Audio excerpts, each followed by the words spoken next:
आज हम अपना चैप्टर नंबर 5 स्टार्ट करेंगे विच इज़ कोलिनर्जिक एंटागोनिस्ट। हमने लास्ट चैप्टर कंप्लीट किया था दैट वाज कोलिनर्जिक एगोनिस्ट। अब एंटागोनिस्ट क्या होगा? जो उसके सिस्टम को जो है ना वो अपोज करेगा, उसको इसके इफेक्ट को अपोज करेगा। ठीक है, कोलिनर्जिक एगोनिस्ट के सिस्टम को जो अपोज करेगा वो होगा हमारे पास एंटागोनिस्ट। इन्वर्स करेगा, यानी कि उसके एक्शंस होंगे ना ये उससे उल्ट काम करेगा। अब थोड़ा सा मैं आपको चीज़ें सारी तो नहीं रिवाइज़ करवाते, लेकिन मैं आपको बताती हूँ कि हमने ऑटोनॉमिक नर्वस सिस्टम स्टार्ट किया था। ठीक है, थर्ड चैप्टर से ऑटोनॉमिक नर्वस सिस्टम। उसके बाद हमने इसको क्लासीफाई किया कोलिनर्जिक और एड्रिनर्जिक में। कोलिनर्जिक में हम लोग पढ़ चुके हैं कोलिनर्जिक एगोनिस्ट। अब जो हम पढ़ रहे हैं कोलिनर्जिक वो होगा एंटागोनिस्ट। ठीक है, एगोनिस्ट क्या होता है? जो हमारे पास कोलिनर्जिक सिस्टम के जो इफेक्ट को मिमिक करती है। ठीक है, और एंटागोनिस्ट हम जो अब स्टार्ट करेंगे ऑफकोर्स वो इसके सिस्टम को इनहिबिट करेगी या डिप्रेस कर देगी। नेक्स्ट हम जो अभी जो कोलिनर्जिक एंटागोनिस्ट होते हैं ना, जो हमने आज चैप्टर स्टार्ट करना है कोलिनर्जिक एंटागोनिस्ट, इसमें हमारे पास क्या होते हैं? हम ना मस्करिनिक ब्लॉकर्स और निकोटिनिक ब्लॉकर्स ये भी पढ़ते हैं। ठीक है, जैसे हम जो है वो पिछले चैप्टर में हम लोगों ने पढ़ा था कोलिनर्जिक एगोनिस्ट के जो रिसेप्टर्स थे दैट वाज मस्करिनिक रिसेप्टर्स और निकोटिनिक, और उधर वो दोनों रिसेप्टर्स जो है वो स्टिमुलेट हो रहे थे। इधर जो है ये दोनों रिसेप्टर्स के एंटागोनाइज है, क्योंकि एंटागोनिस्ट चैप्टर पढ़ रहे हैं, तो इधर इन दोनों जो रिसेप्टर्स को हम लोग इधर ब्लॉक करेंगे। ब्लॉकर्स होंगे, मस्करिनिक ब्लॉकर्स होंगे और निकोटिनिक ब्लॉकर्स होंगे। ठीक है, मस्करिनिक ब्लॉकर्स में भी कुछ ड्रग्स आती हैं जो कि हम पढ़ेंगे, जिसमें हमारे पास आ जाते हैं ये एट्रोपिन। ठीक है, अभी मैं आपको सारा बताती जाऊँगी साथ साथ। और उसके बाद जो निकोटिनिक रिसेप्टर्स हैं उसमें इसको फर्दर हम लोगों ने डिवीजन की हुई है गैंग्लियोनिक ब्लॉकर्स और न्यूरोमस्कुलर ब्लॉकर्स। अब मैं आपको ये चीज़ भी ज़रा पीछे से रिमाइंड करवाती जाऊँ कि मैंने आपको जब पिछले एगोनिस्ट के चैप्टर में एक निकोटीन का टॉपिक कंप्लीट करवाया था, तो उसमें आपको याद है मैंने आपको बताया था कि निकोटिनिक रिसेप्टर्स कहाँ कहाँ होते हैं हमारे पास? ये गैंग्लियॉन्स में होते हैं, न्यूरोमस्कुलर जंक्शंस में होते हैं। और मैंने आपको बताया था कि जो ये गैंग्लियोनिक रिसेप्टर्स होते हैं डिफरेंशिएट करते हैं इनके रिसेप्टर से। ठीक है, न्यूरोमस्कुलर जंक्शन के रिसेप्टर से। क्यों इसको कोई है वो ड्रग कोई और इनहिबिट करी थी, इसको कोई और ड्रग, तो मैंने आपको ये सारा पीछे पढ़ा दिया हुआ है। ठीक है, मुझे फर्दर एलैबोरेट की ज़रूरत नहीं है। अब जो न्यूरोमस्कुलर ब्लॉकर्स है उसको हम लोग फर्दर डिवाइड करते हैं डीपोलराइजिंग एंड नॉन डीपोलराइजिंग में। ठीक है, depolarising and non depolarizing neuromuscular blockers में। एक चीज़ जो मैं आपको यहाँ पे क्लियर करवा दूँ, सॉरी, वो ये कि हमारे पास जो ये न्यूरोनिक जो गैंग्लियोनिक रिसेप्टर्स होते हैं ना, सॉरी गैंग्लियोनिक जो रिसेप्टर्स होते हैं ना, इधर न्यूरॉन के जो गैंग्लियोनिक रिसेप्टर, इधर हम इसको रिप्रेजेंट करें एन रिसेप्टर से। ठीक है, neurons and this one ganglion, और इसके रिसेप्टर को हम लोग कहेंगे दिस वन। ये जो जिन्होंने गैंग्लियोनिक ब्लॉकर्स हम दे देते हैं तो वो इधर इनको ब्लॉक करती हैं, तो हम इनको इसलिए एन रिसेप्टर्स कह रहे हैं। ठीक है, गैंग्लियोनिक रिसेप्टर्स को हम लोग इधर न्यूरॉन्स के जो गैंग्लियोनिक रिसेप्टर्स होंगे उनको हम रिप्रेजेंट करेंगे एन से, और एक हम इधर न्यूरोमस्कुलर ब्लॉकर्स पढ़ रहे हैं ना, तो जो इनके रिसेप्टर्स होंगे ना, ये न्यूरॉन है और फॉर एग्जांपल ये मेरे पास मसल है, तो इनके रिसेप्टर्स को हम लोग कहेंगे इनको रिप्रेजेंट करेंगे एम से। तो ये क्या होगा? एम रिसेप्टर्स मसल्स के। तो इनको फिर हमने ब्लॉक करने के लिए क्या देते हैं? न्यूरोमस्कुलर ब्लॉकर्स, और इनको गैंग्लियोनिक ब्लॉकर्स। और न्यूरोमस्कुलर ब्लॉकर्स को depolarising and non depolarizing blockers में हम लोगों ने फर्दर उसकी डिवीजन की हुई है। ओके, अब हम एंटी मस्करिनिक एजेंट्स पढ़ते हैं। मैंने आपको पीछे निकोटिनिक की फर्दर डिवीजन बताई थी जो आगे आएगी, और जो मस्करिनिक की हम पढ़ रहे हैं मस्करिनिक ब्लॉकर्स, वो इसमें एट्रोपिन पहली ड्रग है। अच्छा, मैं आपको एक और चीज़ बताती हूँ। चैप्टर नंबर 5 अगर आप खोल कर देखेंगे ना, तो इसके ना कुछ हमारे पास टेबल्स भी दिए हुए हैं। एक टेबल बहुत इंपॉर्टेंट है, वो फिगर 5.7 है। ठीक है, तो वो भी बहुत ज़्यादा इंपॉर्टेंट है 5.7, ज़रा अपनी बुक से चेक कर लीजिएगा। तो मैं पता है क्या करूँगी, अब जितने भी आगे इस एट्रोपिन को मैं कंप्लीट पढ़ा रही हूँ, क्योंकि ये बहुत ज़्यादा इंपॉर्टेंट ड्रग है। जो आगे हमारे पास मैं आपको पढ़ाऊँगी ना, वो मैं एक्शंस के थ्रू पढ़ाऊँगी। ठीक है, वो मैं आपको ये एट्रोपिन पढ़ा के बताती हूँ कि कैसे एक्शंस के थ्रू सारी ड्रग्स हम लोग कंप्लीट करेंगे। अच्छा, हम अब एट्रोपिन ड्रग पर हैं, तो इसकी सबसे पहले जो है ना, ये एंटी मस्करिनिक इसकी एक्टिविटी होती है। निकोटिनिक नहीं, एंटी मस्करिनिक। निकोटिन हम बाद में स्टार्ट करेंगे। तो अब सबसे पहले अगर मैंने आपको पहले बताया था टर्शरी और क्वार्टरनरी में डिफरेंस बता के आई हूँ, तो ये एट्रोपिन हमारे पास क्या होगा? टर्शरी होगा। कंपिटिटिव इनहिबिटर क्या होगा कि हमारे पास जो है वो कम्पीट करेगा एगनिस्ट के साथ, ठीक है। और हमारे पास इसका जो ड्यूरेशन ऑफ एक्शन है वो पेरेंटली हम 4 आवर्स देते होता है, और आइज़ में जो है ना वो 7 डेज़ के लिए होता है। अब देखिए वैसे हम एट्रोपिन मोस्टली जो है ना वो आइज़ के केस में यूज़ करते हैं, लेकिन देखें इसका इफ़ेक्ट कितना ज़्यादा है आइज़ में, यानी कि 7 डेज़ तक ये हमारे आइज़ में इसका इफ़ेक्ट स्टे करेगा। ये भी हम फर्दर एलैबोरेट करके पढ़ लेंगे। अच्छा, अब अगर हम इसके एक्शंस की बात करें ना, तो अब मैं आपको बात बताती फिरूँ कि एगनिस्ट में हमने सारे वो काम किए थे जो रेस्ट एंड डाइजेस्ट के केस में थे, यानी कि पैरासिम्पथेटिकली जो सारे काम हो रहे थे वो हम लोगों ने कोलिनर्जिक एगनिस्ट में पढ़े थे। अब कोलिनर्जिक एंटागनिस्ट में हम सारे वो काम पढ़ेंगे जो सिंपथेटिक वाले काम होंगे, ठीक है, यानी कि फाइट एंड फ्लाइट वाले। उसमें हमारे पास क्या होता है, हमारा जो हार्ट रेट है वो इंक्रीज़ हुआ होता है, अल्टीमेटली हमारे पास कार्डिक आउटपुट इंक्रीज़ होती है, और ब्लड प्रेशर भी हमारे पास क्या होता है, इंक्रीज़ होता है।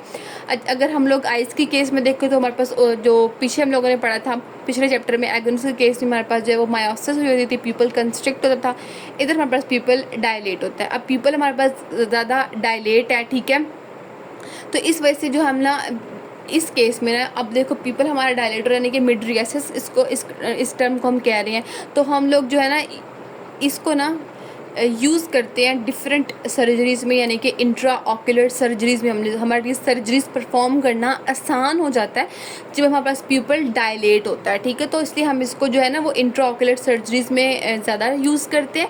और पीछे जो हमने पढ़ा था वो हमारे पास जो है ना वो स्पैज़म ऑफ अकोमोडेशन करवा रही थी, पीछे जो हम लोगों ने एगनिस्ट में पढ़ के हैं। इधर देखें ये क्या कर रही है, इधर इनहिबिट कर रही है स्पैज़म ऑफ अकोमोडेशन, ठीक है। तो सारे उसके अपोजिट काम हो रहे हैं। उधर हमारे पास क्या था, जीआईटी की मोटिलिटी इधर हमारे पास क्या होगी, डिक्रीज, उधर इंक्रीज थी। मैंने आपको बताया था कि जब आप लड़ रहे होते हैं तो आप ये नहीं कहते कि मुझे फ़ौरन खाना दो, तो उधर मोटिलिटी हमारे पास जीआईटी की डिक्रीज़ है, ठीक है। लेकिन जो है ना वो जीआईटी में की जो सिक्रीशन है ना, जीआईटी में जो सिक्रीशन है उसका एज सच कोई इफेक्ट नहीं है, इस ड्रग का उस पर कोई इफेक्ट नहीं है, ठीक है। यानी कि वैसे तो हमने पढ़ा था ना कि ये सिंपैथेटिक के केस में सिक्रीशंस डिक्रीज़ होती हैं और पैरासिम्पैथेटिक के केस में इंक्रीज़ होती हैं, पीछे हम इंक्रीज़ पढ़ के आए, लेकिन जीआईटी के केस में ना सिक्रीशंस का कोई लेना देना नहीं है, इसीलिए फिर हम इस ड्रग को जो है ना वो पेप्टिक अल्सर में यूज़ नहीं करते, क्योंकि पेप्टिक अल्सर में ऑलरेडी हमारा जो स्टमक की लाइनिंग के साथ हमारे पास जो है ना वो ऑलरेडी इन्फेक्शन होता है, ठीक है। तो हमारे पास उसमें एसिड की सिक्रीशन ऑलरेडी स्टमक में इंक्रीज़ हुई होती है, तो हमने क्या करना होता है, डिक्रीज़ करना होता है। तो इसका तो सिक्रीशन पे जीआईटी की कोई इफेक्ट नहीं है, तो इसलिए हम इस ड्रग को यूज़ नहीं करते पेप्टिक अल्सर के लिए। हाँ, अलबत्ता जो बाकी सारे सिक्रीशन है ना, फॉर एग्जाम्पल स्वेटिंग है, लैक्रिमेशन है, उन सिक्रीशंस को ये डिक्रीज़ करता है। अब ये क्या कर रहा है, पैरासिम्पैथेटिक में सिक्रीशंस इंक्रीज़ हो रही थी, राइट, और इधर हमारे पास क्या होगी, सिक्रीशंस डिक्रीज़ हो रही हैं। सिक्रीशंस डिक्रीज़ होंगी यानी कि स्वेटिंग भी नहीं होगी हमारी बॉडी में। अब देखिए बॉडी में स्वेटिंग नहीं हो रही तो इसका कोई ना कोई तो साइड इफेक्ट होगा। देखिए बॉडी में स्वेटिंग नहीं हो रही, इससे हमारे पास क्या होगा कि बॉडी का जो टेम्परेचर है, स्वेटिंग नहीं हो रही, बॉडी का टेम्परेचर हमारे पास क्या हो जाएगा, इंक्रीज़ हो जाएगा, और ये फिर हमारे पास क्या होता है, हाइपरथर्मिया भी कॉज कर सकता है। और ये मोस्टली इस कंडीशन की वजह से जो है ना हम लोग देखते हैं कि मोस्टली चिल्ड्रन और एल्डर पेशेंट में ना डेथ हो सकती है, बॉडी का टेम्परेचर बहुत ज़्यादा इंक्रीज, इसीलिए जो है ना हम इसको सिक्रीशंस के केस में जो है ना वो हम एट्रोपिन को जो है वो प्रिस्क्राइब नहीं करते। अच्छा, मैंने आपको अब बताया था कि आगे ना बुक में आप देखेंगे कि हमारे पास स्कोपोलामाइन ड्रग होगी, ठीक है, एक्लिडीनियम, ग्लाइकोपायरोलेट, इप्राट्रोपियम, टायोट्रोपियम और बेंजट्रोपिन, ये सारी हमारे पास ऑक्सीब्यूटाइनिन और अदर एंटी मस्करेनिक एजेंट्स बहुत ज़्यादा हमारे पास ये सारी ड्रग्स बुक में लिखी होंगी। आप अगर अपनी लिपिन कॉर्ड खोल कर देखें तो और ना मैं आपको पहले बताया था 5.7 भी एक फिगर है, वो भी इंपॉर्टेंट है। तो मैंने पता क्या किया, मैंने जो ये नोट्स बनाया ना इस लिहाज से बनाया कि एक्शंस के अंदर ना ये सारी ड्रग्स कवर हो जाएं, ठीक है। यानी कि मैं पहले हम एट्रोपिन और जिस तरीके से पिछले चैप्टर में एक ड्रग पढ़ी थी एसिटाइलकोलिन, इस अभी हम एट्रोपिन इस पढ़ रहे हैं, आगे हम स्कोपोलामाइन पढ़ते हैं, ठीक है। लेकिन ना मैं उसको डिटेल में पढ़ने से बेहतर है मैं आपको हर ड्रग का जो है ना उसको एक्शन से डिफ्रेंशिएट कर दूँ। इससे क्या होगा, ड्रग भी कवर हो जाएगी और टॉपिक भी कवर हो जाएगा और हमारा लेक्चर भी इतना लंबा नहीं जाएगा। अच्छा, अब हम एट्रोपिन के बाद आप बुक में देखेंगे तो स्कोपोलामाइन ड्रग है, लेकिन अब जो इधर मैं है ना वो टेबल भी कवर करवाऊँगी 5.7 और सारा चैप्टर भी कवर करवा दूँगी। अच्छा, अगर हम लोग अब सेंट्रल नर्वस सिस्टम की बात करें, सेंट्रल नर्वस सिस्टम में, ठीक है, अब ना स्कोपोलामाइन एक ड्रग है हमारे पास और ये भी हमारे पास tertiary amine and as you know what tertiary amine is, तो जो कि हमारे पास क्रॉस कर देता है ब्लड ब्रेन बैरियर को। अब ना क्या होता है कि हमारे पास ये स्कोपोलामाइन जो है ना, ये ब्लड ब्रेन बैरियर को क्रॉस करती है। हमारे ब्रेन के अंदर एक एरिया होता है CTZ, उसको जाकर इनहिबिट करती है। ये जो एरिया ना, ये हमारे पास कंपलसरी होता है वॉमिटिंग और मोशन सिकनेस करवाने के लिए। जब ये ड्रग जो है ब्लड ब्रेन बैरियर को क्रॉस करके इस एरिया को जाकर इनहिबिट करेगी, जो कि फर्दर हमारे पास क्या होगी, वॉमिटिंग और मोशन सिकनेस कॉज नहीं करवाएगी। तो फिर क्या होगा कि हमारे पास जो अब क्या यहाँ पे हमें पता चला कि जो स्कोपोलामाइन ड्रग है वो हम लोग किस कंडीशन में यूज़ करेंगे, मोशन सिकनेस के केस में। आई होप क्लियर हो गया होगा कि जो हमारे पास CTZ एरिया ना, ये ट्रिगर करती है वॉमिटिंग और उसको सॉरी हमारे पास वॉमिटिंग को और मोशन सिकनेस को, ठीक है। तो स्कोपोलामाइन क्या करेगी, ब्लड ब्रेन बैरियर में को क्रॉस करके इसी एरिया को जाके इनहिबिट कर देगी, क्योंकि ये एरिया वॉमिटिंग और मोशन सिकनेस कॉज करवा रहा है, तो फर्दर वो नहीं होगा। तो हमारे पास स्कोपोलामाइन इस केस के लिए यूज़ होता है। दूसरा, अगर हम आइज़ पे इफेक्ट देखें तो आइज़ पे जो हमारे पास एंटागनिस्ट इफेक्ट जो हम लोगों को इफेक्ट देते थे ना, वो थे मिड्रियासिस, जो मैं आपको पीछे पढ़ा के आई हूँ। प्यूपल डायलेट हो जाता है और मोस्टली आप लोग इसको इंट्रा ऑकुलर सर्जरीज में यूज़ करते हो। और हमारे पास जो स्पैज्म ऑफ अकोमोडेशन है उसको भी इनहिबिट करता है, जो कि पिछले हमने एग्नोस में पढ़ा था, को करवाता है, तो ये इनहिबिट करता है। जो ड्रग्स हम लोग यूज़ करते हैं इसमें वो लॉन्ग एक्टिंग भी होती हैं और शॉर्ट एक्टिंग भी होती हैं। लॉन्ग एक्टिंग में आपको पीछे पढ़ा के आई हूँ, विच इज़ इन एट्रोपिन। अब देखिए, एट्रोपिन ने आइज़ के अंदर 7 डेज़ के लिए रहना है, ठीक है। मतलब कि ये 7 डेज़ बहुत ज़्यादा ड्यूरेशन है हमारे पास, तो ये लॉन्ग एक्टिंग ड्रग है। फिर हमने इसको रिप्लेस कर दिया कुछ शॉर्ट एक्टिंग ड्रग से, जो कि साइक्लोपेंटोलेट है और ट्रोपिकामाइड है। साइक्लोपेंटोलेट और ट्रोपिकामाइड, इसका जो इफेक्ट है हमारे आइज़ में वो कुछ आवर्स के लिए होता है। दैट्स वाई हमने एट्रोपिन को इससे रिप्लेस कर दिया। अब जो थर्ड हमारे पास एक्शन है, दैट इज़ पार्किंसंस की भी हमने देखना है। अब पार्किंसंस में बेसिकली कैसे होता है कि हमारी बॉडी के अंदर ना एसिटाइलकोलिन और डोपामिन, इन दोनों का जो लेवल है ना, वो बॉडी में नॉर्मली इक्वल होता है। यानी कि अगर हमारी बॉडी में 100 एसिटाइलकोलिन है तो 100 ही हमारी बॉडी में क्या होंगे, डोपामिन। लेकिन फिर पार्किंसंस कैसे होती है, अगर हमारी बॉडी में एसिटाइलकोलिन का लेवल 100 है और डोपामिन अगर हमारी बॉडी में 50 यानी कि ड्रॉप हो गई है 50, तो इट्स मीन्स कि it is a condition of the Parkinson's disease, ठीक है। तो हम इसको कैसे ट्रीट करते हैं, अब बाहर से हमें पता है एल-डोपा दे के हम 50 से इसकी अगर अमाउंट हो गई तो हम उसको 100 कर देते हैं, ताकि हम इसको जो है ना वो ट्रीट कर सकें, मैनेज कर सकें, या इसके लेवल को इंक्रीज़ कर देते हैं, या फिर हम लोग जो है ना ये एसिटाइलकोलिन का लेवल इसकी इक्वल करने के लिए इसको हम लोग लो कर देते हैं, 50 कर देते हैं, ठीक है इसको। तो इसमें जो ड्रग यूज़ होती है वो है बेंस्ट्रोपीन। अब मैं आपको बता रही हूँ कि ये ड्रग्स भी हमारी ड्रग्स भी कवर हो रही हैं जो अगले चैप्टर की हैं, और जो एक टेबल है 5.7 वो भी अगर आप देखेंगे तो वो भी मैं साथ साथ कवर करवा रही हूँ। अच्छा, हमने पीछे पढ़ा था उसमें कोलिनर्जिक एगोनिस्ट में हमने कवर किया था एक ड्रग थी इकोथायोफेट, जिसको मैंने आपको बताया था कि उसको हम लोग उस ड्रग को हम लोग ऑर्गेनोफॉस्फेट्स भी कह रहे थे। तो अब देखें ना कि अगर उसकी वो भी पॉइजनिंग, अगर उसकी पॉइजनिंग हो जाए तो फिर हम क्या देंगे, एंटागोनिस्ट देंगे, और उसमें एंटागोनिस्ट कौन सा है, एट्रोपिन, ठीक है।